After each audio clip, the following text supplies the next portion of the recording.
how's it going? I'm Marlena. Thanks for wandering by. So, I'm back with another overly ambitious library haul that I want to do another one of these pairing my reads with a tarot deck. I really enjoy them. I don't know that they get a lot of views on here or whatever, but it doesn't really matter. Like I've really enjoyed the last one that I made, so I wanted to do it again and I wanted to come on face forward because I haven't been on here for sorry, it's like reflective, the glasses. So I haven't been face forward in a while, and I just want to say hey and show you books. So let me show you. Okay, so what I'm going to do is show you the book and read the little description of the book and then find a tarot or oracle deck that I think would pair the best with this particular book. So I'm super stoked because I just went to the library and okay, so yeah, here I am. So this is called Maids by Katie Skelly, and this one is really easy because this is the same artist as the Bad Girl Oracle. So I'll just show you like really briefly like some of the way that the art looks, and it's called Maids, and it's a murder mystery. Not mystery. I don't think it's a mystery because like we know who does the murder. Okay, so um every day is the same until it's not. Leah and Christine are maids. Mornings are for cooking and tidying. Their mistress is strict, gardening at midday. If they are fired, they will be homeless. A young lady is getting married. Family and religion has failed them. In the evening, they smoke cigarettes and reminisce. On February 2nd, 1933, they will murder everybody in the house. Both a true crime saga and an allegory of societal collapse, Maids finds artist Katie Skelly at her most subversively naturalistic. To observe people serving day in and day out is to become acclimated to the lie that some are born to serve. Everything that is will be forever, won't it? So it's like it just seems really cool because it's gonna be, you know, this like class divide and this murder, and like obviously there's nuns. I'm trying to figure out what's going on. I am very excited to read this, and I think we know what we're gonna pair it with. Yeah, I think we know what we're gonna pair it with. Absolutely must pair The Maids by Katie Skelly with The Bad Girl Oracle by Katie Skelly. And I'll just show a couple of cards because I've been showing this off a lot on the channel recently. Um, and I'm obsessed. I'm obsessed with this deck. I've been playing with it so much this month. I got the Maids card today, so it seems like absolutely right that I should then discover that she has this graphic novel. And I'm branching out to these graphic novels. I'm excited to do it. I haven't really been much of a, I mean, I read comics a lot as a kid. Archie Comics was my number one. But yeah, but I haven't done a lot of graphic novels as an adult. So I'm stoked. So I definitely think that the Maids pairs really great with the Bad Girl Oracle. Next up we have a book called Open Throat by Henry Hoke, and this is a book that was recommended by Chanel Days. She also has a booktube channel that I didn't realize until recently, and I'm like obsessed, and I've been, yeah, reading, not reading, watching like literally everything. I'll put links to Chanel's channels down below in case for some weird reason you haven't heard of Chanel. Okay, so this is really sounded really interesting. Sorry, my hair's going crazy with the taking the glasses off and on. I need to get like those progressives so that I don't have to keep, because these are just reading glasses for me. Anyway, all right, let's read this so that we can find a deck to go along with it. Okay, a queer and dangerously hungry mountain lion lives in the drought devastated land under the Hollywood sign. Lonely and fascinated by humanity's foibles, the lion spends their days protecting a nearby homeless encampment. observing hikers complain about their trauma and in quiet moments grappling with the complexities of their gender identity, memories of a vicious father, and the indignities of sentience. When a man made fire engulfs the encampment, the lion is forced from the hills down into the city the hikers call LA. It's in quotes and it's ELLAY. As the lion confronts a carousel of temptations and threats, they take us on a tour that spans the cruel inequalities of Los Angeles and the toll of climate grief. Okay, but even when salvation finally seems within reach, they are forced to face down the ultimate question: do they want to eat a person or become one? Okay, this is like a little novella, I think, or maybe more. It's about, let me see, so like 160 pages. I'm super excited about this one. I think we need to find an animal deck. I feel like there's got to be an animal deck that I have that has a mountain lion in it. Let's go look. Yeah, so I grabbed the Anima Mundi Tarot, and I think that there's a mountain lion in this deck. So this is an indie deck, and it's made by Megan Wire, or oh God, Weir Redden. I'm so bad about the names of people. Let me just give a quick like glance. This is I think a good animal deck, and I think there's no people. I think this is the one that has the the people that appear in this deck. Here's the backs. Uh, did I show you the backs? That's the backs. And then it has like that soft gilding that I really enjoy. Nope, this is a leopard or a cheetah. Coyote. Oh, this is such a really beautiful animal deck. There's a tiger. I swear I feel like there's a mountain lion in this deck. And of course I have tons of things backwards. Oh, so pretty. But I feel like this deck feels so wintry to me. Let me see if I can roll. There's a wolf. It does feel like the vibe though, because this feels like really, I don't know, like true, real, true animals, not just like they're not like cartoony versions of animals, but they do feel like, I don't know. I mean, it sounds like there's a little bit of personification, if not like I mean like a little bit, like the whole, I guess the whole book is personified. I really want to see if there's a mountain lion in here. I'm just gonna flip really quickly through. There's some oh my God, look at that whale.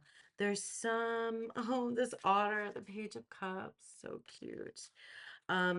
There's some Pippi Longstocking, more Pippish cards. These are all water animals because I'm in the cups. Oh, look, I love the Roadrunner. I always like this on the Roadrunner for the Eight of Wands. Maybe I was wrong. Maybe I'm thinking of another deck that has, oh, the Fool, so cute. That has a mountain lion in see, there's the devil, the only human that appears in this deck. That's why that sounds like it would be good. Maybe I'm thinking of another animal deck that has a mountain lion in it. Um, Hold please, and I will find. This is the Tarot Fauna, another indie deck. I think maybe this is the one that I was thinking of. I mean, obviously to pair um open throat with a tarot deck, it doesn't mean that it has to have a mountain lion in it. But like it just made me, oh my gosh, see, look at this deck. So the majors in this deck are all different animals, but the suits have their own. So like otters are in the shells. Is this her? Is this a mountain lion? Is that a mountain lion? What is that? I'm gonna put that aside. Um, is that a bear? Well, because the bears are in the suit of rocks. Oh my God, is he not cute? Okay, hold on. I'm just trying to like flip through. You're not seeing what I'm seeing. Well, oh, look, mindfulness. Maybe that too, because there's like the world's. Okay, because the torches have foxes. Oh, look at this lover's card. Two rocks. So cute. The tower. Oh, I swear there's another one that I think might be. Look at that. This, I hope this is not like too long of a. I swear. I know that there's a deck that has a mountain lion. I really do think so. The Emperor. Oh yeah, and then the owls are, I should work with them this month because of owl. Come on, I feel like it's in here. Was that it? The magician. Oh my God. Look at the magician. Do you not love that? Chariot. Oh, this is one of the best chariot cards ever. I love this deck a lot. Okay, then I guess there. No, it's Justice. That's fantastic. That's a mountain lion. It's got to be a mountain lion. I have the PDF guidebook of this, but can you see her? Oh my God, that's a mountain lion. So yeah, this is the deck that we're gonna use with. Oh wait, where did I just like put the mountain lion away? Good Lord, where is she? Okay, she's here. So the Tarot Fauna with Open Throat by Henry Hoke. I think that's a good match, right? Okay, well, it's getting loud outside, and I'm sorry about that. Okay, I'm sorry for the reflection of my glasses. It just is what it is. Okay, Piglet is another book that I got. This is on my TBR, and I've had this on there for a while. I'm not sure who to thank for the recommendation. So Piglet. Okay, I'm going to read the book flap, and then we're going to think about a deck that would go well with this. All right, so outside of a childhood nickname she can't shake, Piglet's rather pleased with how her life's turned out. An up and coming cookbook editor at a London publishing house, she's got lovely, loyal friends and a handsome fiance, Kit, whose rarefied family she actually most of the time likes, despite their upper class eccentricities. Eccentricities? One of the many, many things that Kit loves about Piglet is the delicious, unfathomably elaborate meals she's always cooking.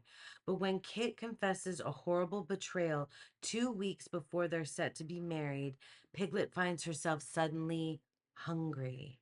The couple decides to move forward with the wedding as planned, but as it nears and Piglet balances family expectations, pressure at work, and her quest to make the perfect cake, she finds herself increasingly unsettled, behaving in ways she can't explain.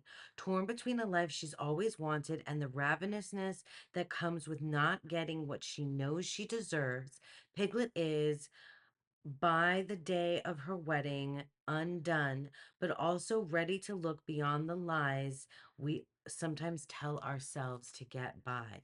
Ooh, this is like nuanced, and there's like food stuff going on there. There's relationship stuff, family things going on. You know, young adulthood mistakes, secrets. I got to think about this, and then I'll be back. I'll be back. I want to overthink it, so I grabbed the Nicoletta Ciccoli tarot because Piglet is like her childhood nickname, and I know that um there's like food motifs in here, like candy and a cake. I probably won't come upon the cake one, but there's also like hidden secrets and truths to come out. Like that's what I feel about the Nicoletta Ciccoli tarot.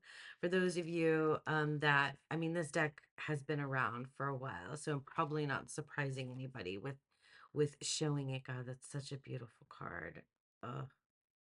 Is it focusing on my face? Man, just put it in front of my face. But like so beautiful. Let me see if I can find the cake one, because that, see, like this feels like, I mean, even though she's a bunny, it feels like right for Piglet. Let me see if I can, if the cake one will pop up here, because that seems, oh, this seems really good too. For this kind of drama, and like awakening, going through with this wedding. It seems like it's going to be a really interesting story.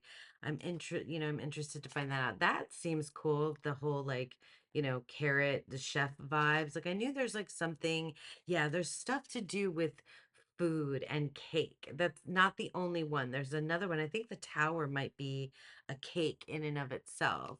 So, yeah, I mean, I won't belabor it for too long, just so we can get because I've got a whole stack. So, I think Piglet by Lottie Hazel and the Nicoletta Ciccoli tarot will be a good match when I get around to So it. grabbed Yeah. Another graphic novel because I've not read a lot of them. So I kind of want to just branch out.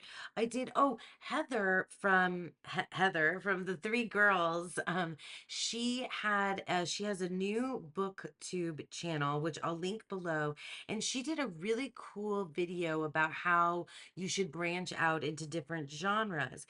And that's another one of the reasons why I was inspired to look into graphic novels. So this is the one that I picked up. It's called Juliette or The Ghosts Return in Spring. I thought also ghosts would be a good fit for October, although I'm not sure if I'll get to this, but maybe hopefully I'll get to this before the end of the month. Okay, family secrets are stirred and ghosts awaken when Juliette returns from the big city. Juliette boards a train in Paris, heading toward her hometown, hoping to unwind and reconnect with loved ones. Instead, she's greeted with a family in turmoil. Her sister is carrying on an elaborate affair with a costume shop salesman, and her separated parents are still bickering every chance they get. Dad is lonely, can't sleep nights, and leans on cigarettes and cooked ham. Mom has her laughing workshops and esoteric boyfriends to keep her busy. Amid panic attacks and escalating family drama, Juliette finds herself entangled with the dyspeptic romantic with entangled with a dyspeptic romantic stuck in a rut, writing anonymous love letters and drinking away his evenings at the local bar. So then it goes on to say more about the author. So let me show you a little bit of the illustration style here. Can you see? Like covering my face. And here's another one. So yeah, I mean, it's gonna be a long one. So I don't know. Let me think about it. Cause so this is very peoply, but I feel like I might want to have something that's more minimalistic because it seems like there's like a lot of drama and peoply stuff going on. And this is in the spring. Ghosts is like, I guess, the metaphor here, or maybe there's actual ghosts. I'm not sure. Um, Oh, look, that's interesting, right? Am I in the frame? Okay. Let me go see if I can find something that I think might be a good grab fit. The Future Ancestor Tarot, and I thought that this one might work well because it's like more of a limited color palette, but it has like kind of like a bit of a style, like a the art might be a little bit similar. And this is it does I think it's a little bit more gentle than someone like this book might have some pretty heavy hitting, sounds like family type, drama. So I think like this could be kind of nurturing through something that has themes that are kind of more heavy hitting. But I think that, yeah, I think it would be cute, and well, cute, like a good match. And I think it might, I don't know, they might want to speak with one another. It seems like, with this in like more like the black and white tones versus like the more colorful tones in here. Um, yeah, I think. What do you think? Let's see. Let me like, you know? Yeah, right? I think that might work out. So we're gonna pair Juliet or the Ghost Return in Spring with the Future Ancestor Tarot. Cool, huh? Okay, I made it through. God, I got too many books. I said this was an ambitious library haul this time.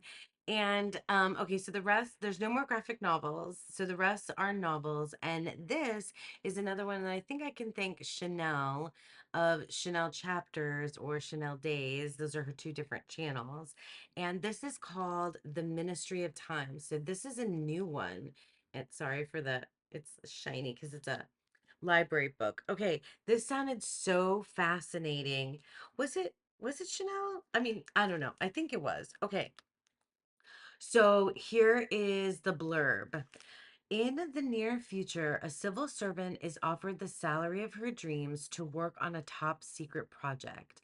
A recently established government ministry is gathering expats from across history to establish whether time travel is feasible for the human body, but also for the fabric of space time.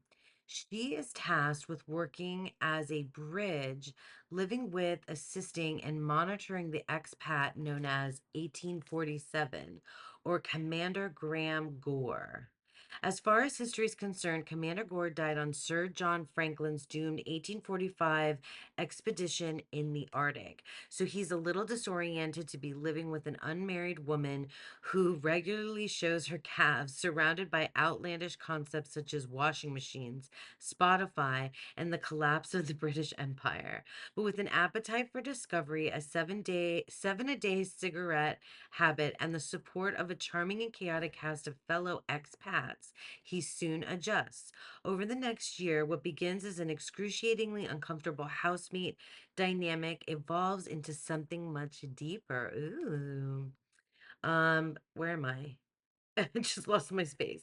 Oh, by the time the true shape of the ministry's project comes to light, the bridge has fallen haphazardly, fervently in love with consequences she never could have imagined.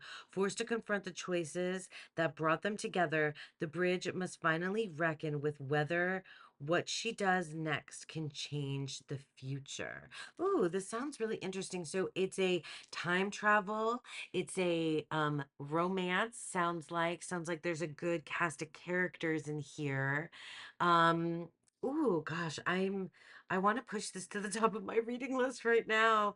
All right. I'm gonna come back with something. I'll show you. Okay, so here we have the Medieval Mischief Tarot. This is a mass market deck. I don't think I've mentioned whether they're mass market or indie on every single one, but I'll always have links in the description box below for where you can find them if they're available. So this is a cute little kind of mini deck, and it's a Rider-Waite-Smith, essentially Rider-Waite-Smith clone-esque. It's all black and white. Look, here are the backs. I haven't used this deck a lot, and I feel like this would work. I mean, this obviously isn't set in medieval times, but this is kind of like a quirky, oh look, quirky, kind of romantic because the characters in here repeat.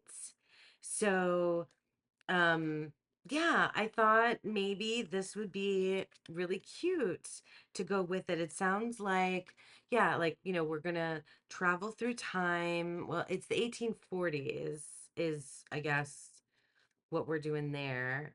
But also it sounds like it's going to be just like quirky, strange kind of a book, and I feel like this deck might I'm like not able to see it without my glasses on.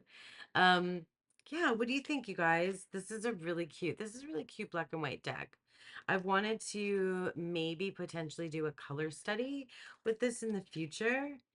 But yeah, I like it. I like this idea. And this practice is kind of like getting me to work with more decks as I read. So I do think that the Ministry of Time and the Medieval Mischief Tarot would be a good pair. All right, let's move on. Only two more. Okay, so another book that I had on my TBR to be read list is Evenings and Weekends by Owesin, I'm not sure if I'm saying that right, McKenna.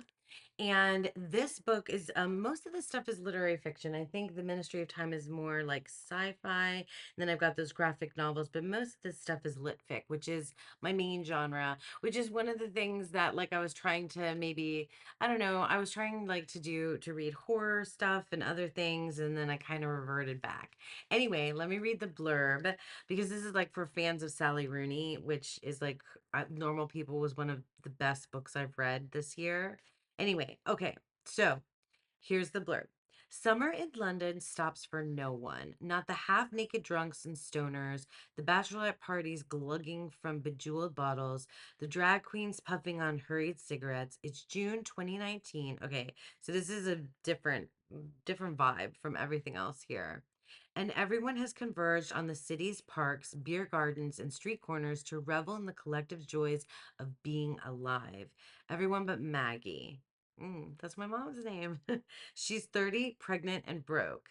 Faced with moving back to the town she fought to escape, she's wondering if having a baby with her boyfriend Ed will be the last spontaneous act of her life.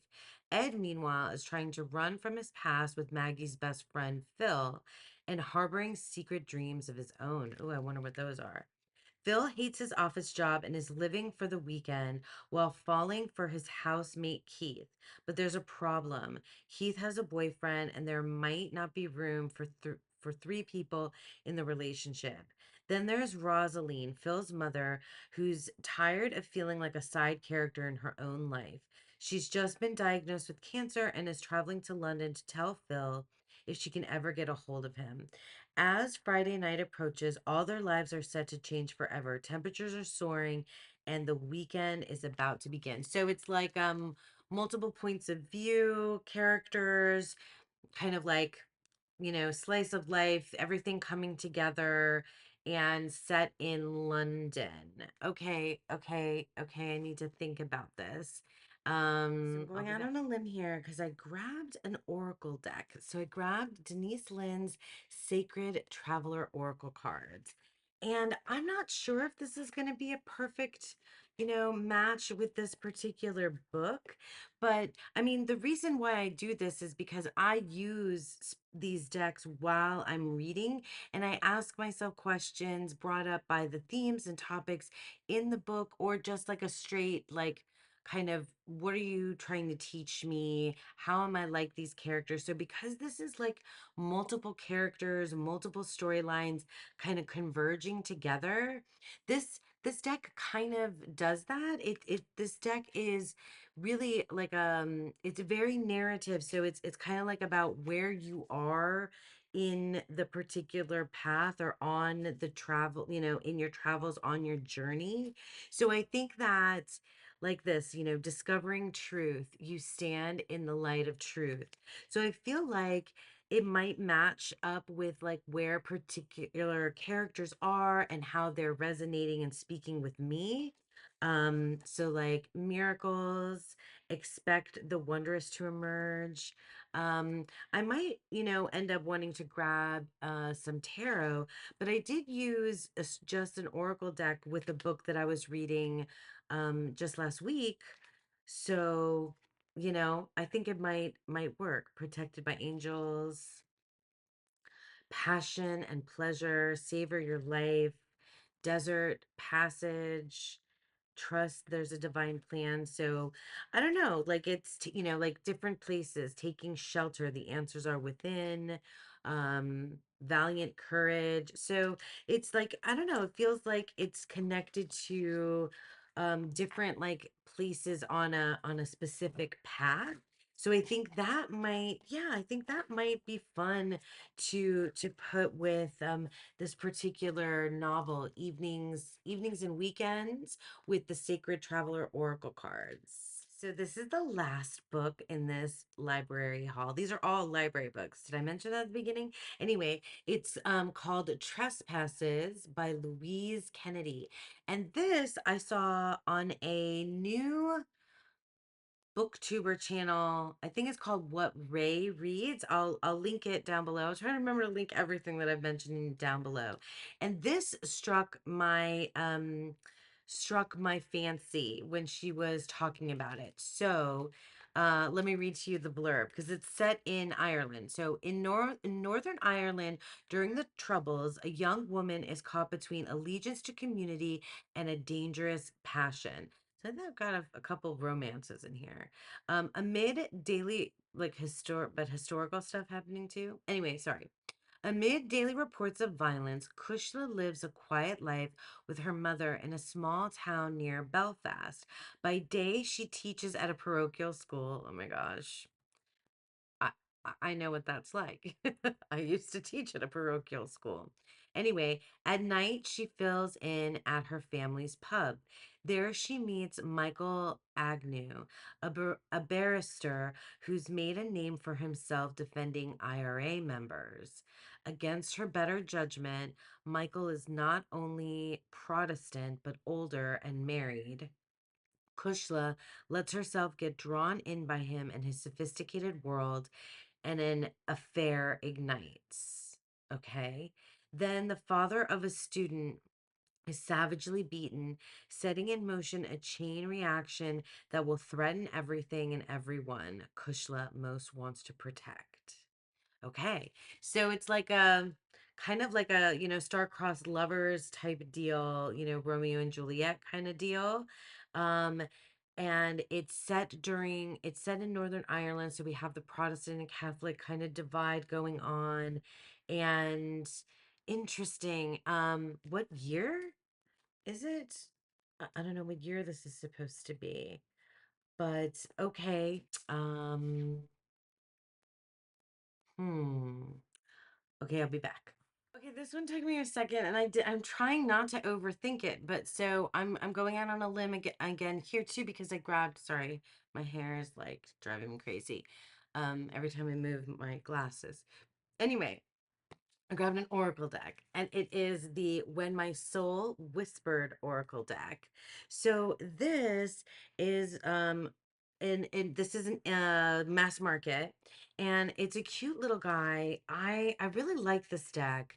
I think because we have like these um this like divide here and this romance that's going to be going on, and these like, I don't know, this like star-crossed lovers kind of theme. I feel like an oracle is going to be a good place for me to like check in with the themes of the book.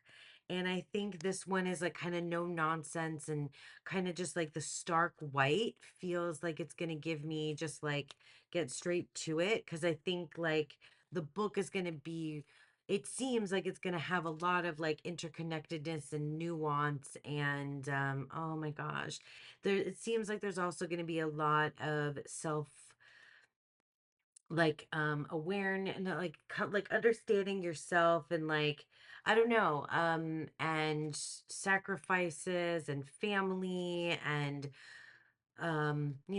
politics and religion and just all that kind of, all that kind of stuff. So I think this would be, yeah, kind of like a stark, like kind of just bare bones answer, one word, keyword kind of deal. Yeah, the when my soul whispered oracle. My goodness, the wind is making the door like rattle and it scared me. And I thought somebody was there. Anyway, so yeah, the When My Soul Whispered Oracle with Trespasses, a novel by Louise Kennedy. I think this might be a good match for me when I'm reading.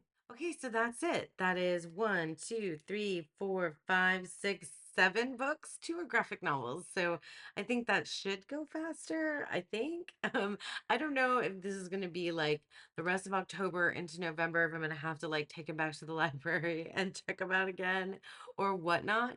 But I just, yeah. And also, I'm giving myself license to DNF books to not finish them if I'm not into it. So that's why I've grabbed like a bunch. And then I really, when I'm pairing my tarot with books, it's become like a really fun way for me to use more decks and to connect to the book reading. Okay, so that's it. I hope that you guys enjoyed that. And tell me if there's any books from this list that you're interested in. Do you think I made good choices? And yeah, thanks for being here. Thanks for sticking with me. And I hope that you all have a beautiful, wonderful day. Bye.